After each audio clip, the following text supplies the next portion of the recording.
Hello नमस्कार दोस्तों, मैं प्रशांत सिंह आप सभी का टीडीएस अकेडमी में स्वागत अभिनंदन करता हूँ। और आज हम लोग ज्योग्राफिकल थॉट में जो है रोमन ज्योग्राफर को देखेंगे।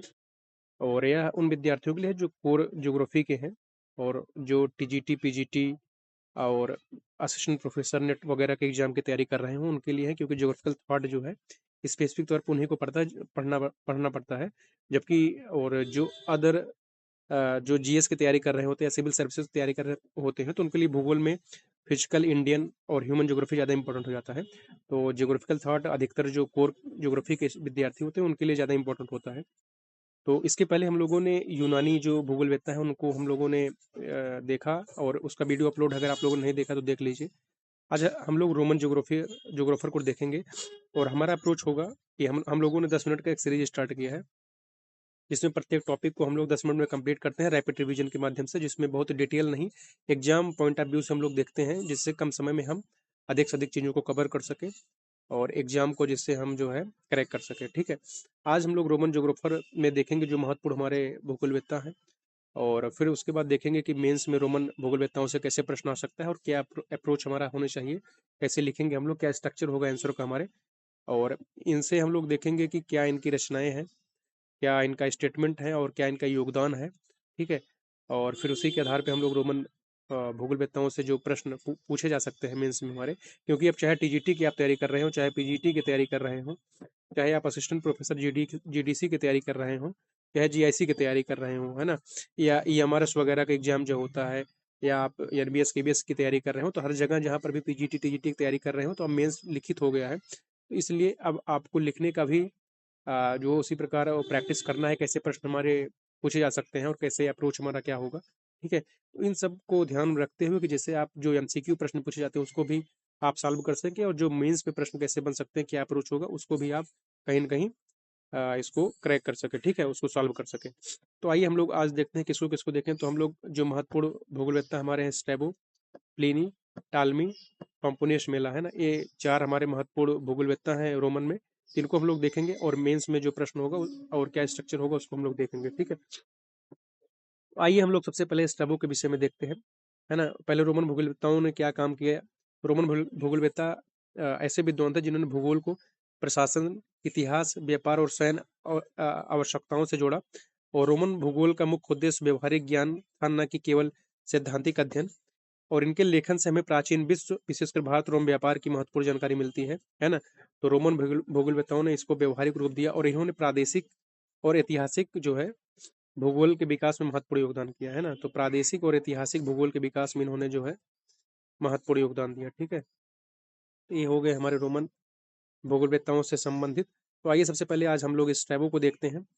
ठीक, तो स्ट्रैबो से जो प्रश्न पूछा जाता है इनकी रचनाओं से, ग्रंथ से, तो इनका जो ग्रंथ है जियोग्राफिका इन्होंने लिखा है जो 17 खंडों में। फिर जियोग्राफिकल टीटीज कंसेप्ट इन्होंने दिया। जियोग्राफिकल इंसाइक्लोपीडिया इन्होंने लिखा। और हिस्टोरिकल मेमोरीज स्ट्रैबो का है। और प्राचीन अधिवास भूगोल का जनक कहा जाता है, यहाँ इतिहास लिख दिया गया है, तो अधिवास भूगोल का जनक इन्हों कहा जाता है। और इक्यूमीन शब्द का प्रयोग किया। देखिए इक्यूमीन शब्द का इराटा सरिंज किया था, है ना। इक्यूमीन याद रखना है ना, तो वो दिया था आपके इराटा सनिज जो है। ठीक है, और यहाँ ओइक्यूमीन जो है इन्होंने दिया था। ठीक है, और ये जो है नियतिवादी चिंतन का प्रथम महत्वपूर्ण विचारक माने जाते हैं।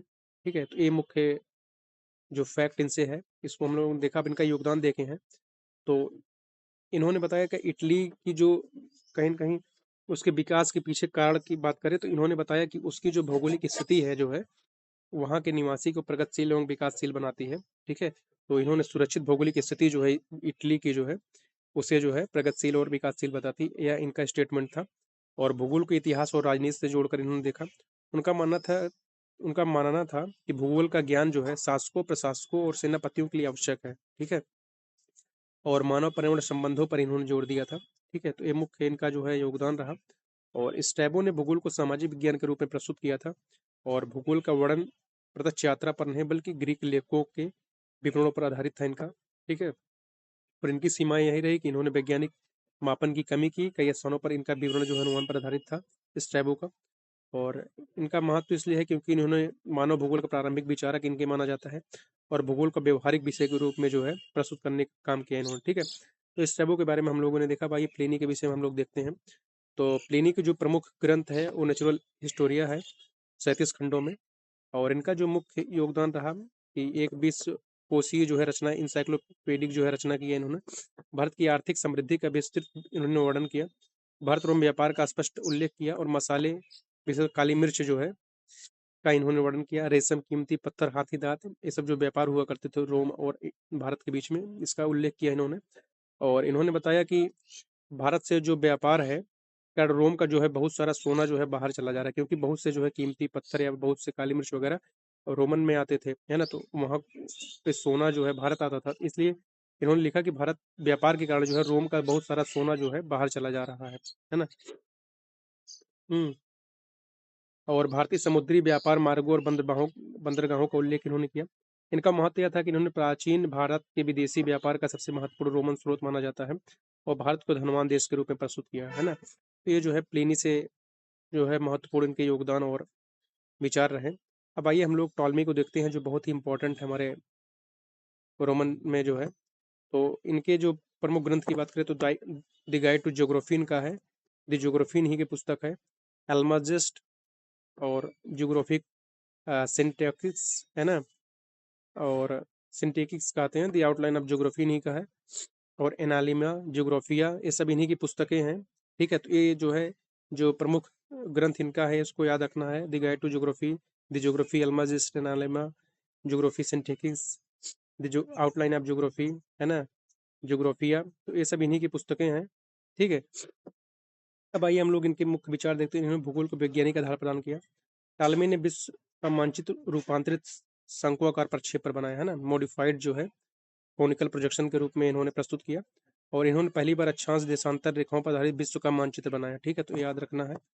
और इन्होंने विषुवत रेखा अक्षांशों को समानांतर वृत्त के चक्र की सहायता से और देशांतरों को सीधी रेखाओं के द्वारा प्रस्तुत किया। ठीक है। और पहले विद्वान थे जिन्होंने वल्गा नदी की जानकारी प्राप्त की और उसे अपने मानचित्र पर अंकित किया। ठीक है। और टालमी ने ही सर्वप्रथम बंगाल की खाड़ी को जो है मानचित्र में अंकित किया। और उसने गंगा, इनकी सहायक नदियों को उद्गम हिमालय में दिखाया। और कुछ विद्वानों ने इन्हें साहित्यिक चोर कहते हैं, क्योंकि इनको मानते हैं कि इन्होंने कई जो है भूगोलवेत्ताओं के जो है कॉपी किया है ना, चोरी किया उनके सिद्धांतों से, थ्योरी और सिद्धांतों को। ठीक है। और इन्होंने ही सर्वप्रथम मानचित्र के प्रक्षेपों के संबंध में अक्षांश देशांतर शब्दों का प्रयोग किया। और इसने शंक्वाकार प्रक्षेप के रूपांतर किया और ध्रुवीय क्षेत्रों के लिए जो है त्रिविमी प्रक्षेप का प्रयोग किया। और इन्होंने अक्षांश देशांतर प्रणाली को व्यवस्थित रूप प्रयोग किया। और इन्होंने विश्व मानचित्र का जो है वो या वर्ल्ड मैपिंग का जो है निर्माण किया। ठीक है। और भारत के विषय में बात करें तो इन्होंने भारत को गंगेटिक प्लेन और पेनिनसुलर इंडिया में डिवाइड किया। और पहले विद्वान थे जिन्होंने वल्गा नदी की जानकारी जो है अपने मानचित्र पर अंकित किया।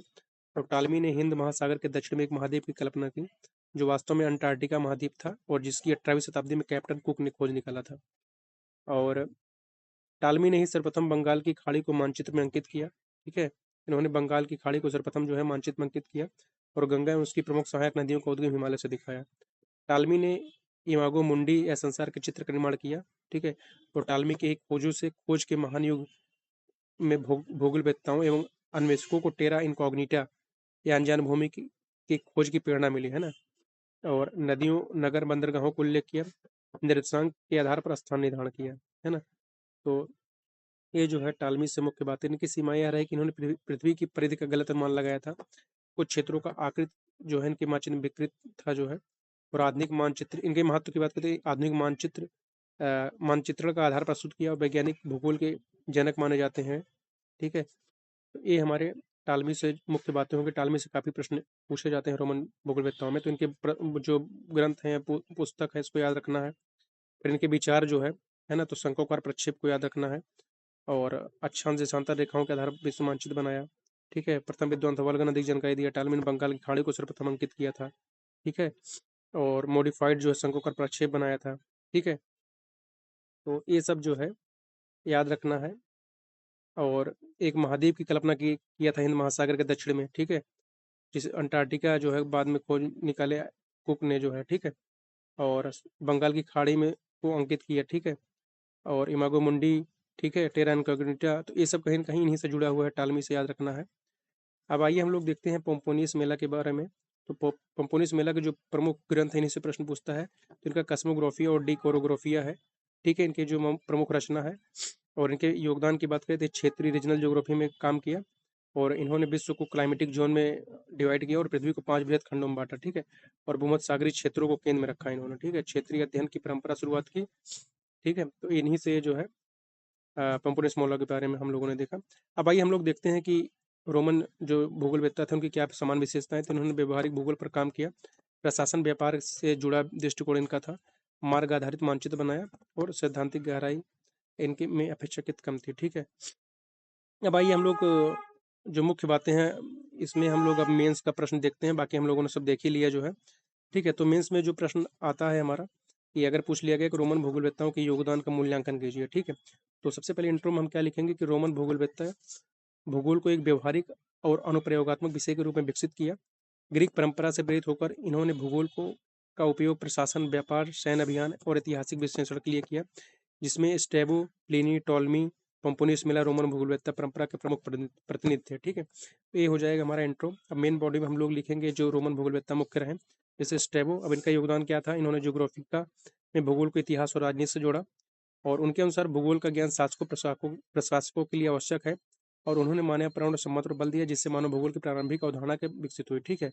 अब हम लोग प्लिनी के बारे में देखते हैं। प्लिनी की नेचुरल हिस्टोरिया भारत रोम व्यापार का महत्वपूर्ण स्रोत रहे, और इन्होंने भारत की आर्थिक समृद्धि और रोम के स्वर्ण निकासी का उल्लेख किया, जिससे प्राचीन वैश्विक व्यापार की व्यापकता को स्पष्ट होती है, ठीक है। अब टालमी के विषय में हम लोग देखते हैं। टॉलमी ने भूगोल को वैज्ञानिक आधार प्रदान किया। उनकी अक्षांश देशांतर प्रणाली और विश्व मानचित्र ने आधुनिक कार्टोग्राफी की नींव रखी है, उनके कुछ मानचित्रों में त्रुटियां भी थी, ठीक है। पंपोनिश मेला के बारे में देखते हैं कि इन्होंने डी कोरोग्राफिया में क्षेत्रीय भूगोल पर बल दिया और पृथ्वी को 3 महाद्वीपों में विभाजित किया, ठीक है। तो इस तरह जो है अलग अलग जो हमारे रोमन भूगोलवेत्ताओं थे इनकी जो है विशेषताएं लिखना है। फिर कंक्लूजन में हम लिखेंगे कि रोमन भूगोलवेत्ताओं का दृष्टिकोण मुख्यतः व्यवहारिक था, और फिर भी इन्होंने भूगोल को प्रशासनिक और वैज्ञानिक दोनों आधार प्रदान किए। उनकी समस्याओं के बावजूद उनका योगदान आधुनिक भूगोल, मानचित्र, कला, क्षेत्रीय अध्ययन के विकास में महत्वपूर्ण रहा, ठीक है। तो ये हमारा कंक्लूजन होगा। तो इस तरह हम लोगों ने जो है देखा कि कैसे एमसीक्यू में प्रश्न पूछे जा सकते हैं। पूरा नोट्स हम लोगों ने तैयार कर दिया है रोमन भूगोलवेत्ताओं के बारे में, और मेंस में कैसे प्रश्न आए, क्या अप्रोच होगा हमारा, ठीक है। तो इस तरह ये हमारा 10 मिनट का सीरीज कंप्लीट हुआ। अगर ये पढ़ने पढ़ाने का अप्रोच और रैपिड रिवीजन सीरीज बेहतर लग रहा हो आपको, तो आप लाइक, शेयर, सब्सक्राइब करें, अधिक से अधिक लोगों तक पहुँचाएँ। और अगर कुछ सुझाव देना चाहें आप कमेंट के माध्यम से आप दे सकते हैं। और कुछ अगर आप इसमें ऐड करने के लिए कहेंगे तो और भी बुक और मटेरियल से ऐड करके और बेहतर मटेरियल तैयार किया जाएगा। और बाकी इसके अलावा मुझे नहीं लगता कोई बुक आपको पढ़ना पड़ेगा, क्योंकि बहुत सारे बुकों से जो है डेटा कलेक्ट किया गया है। तो ये सीरीज अगर पसंद आए तो लाइक शेयर सब्सक्राइब करें। बहुत बहुत धन्यवाद आप सभी का।